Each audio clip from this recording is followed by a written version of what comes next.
Wow, check out this motor mount. It's about wore out as old mecanico. How did it get so wore out? Well, it's about 70 years old.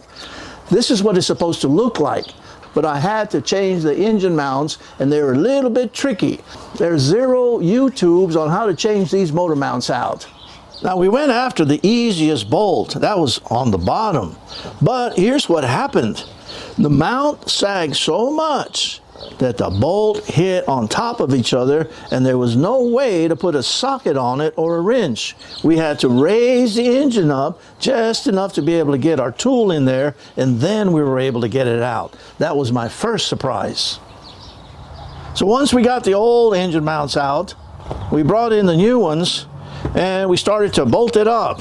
But we had a little problem lining up that last one, and in retrospect, I would have made the holes much larger.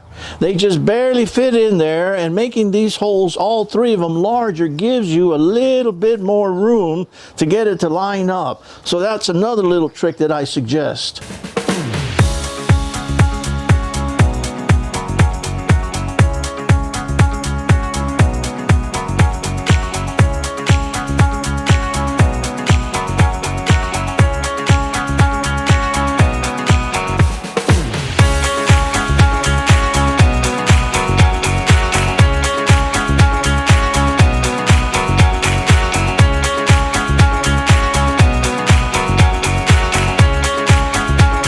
Let's go for a drive and see what you think.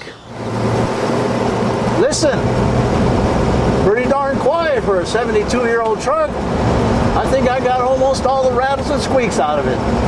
What do you think? Yes, we're having fun. And with those new engine mounts, there's no shudder anymore. Yes, it's working well. Thank you folks for sticking around. I hope you learned something. If you did, give us a thumbs up.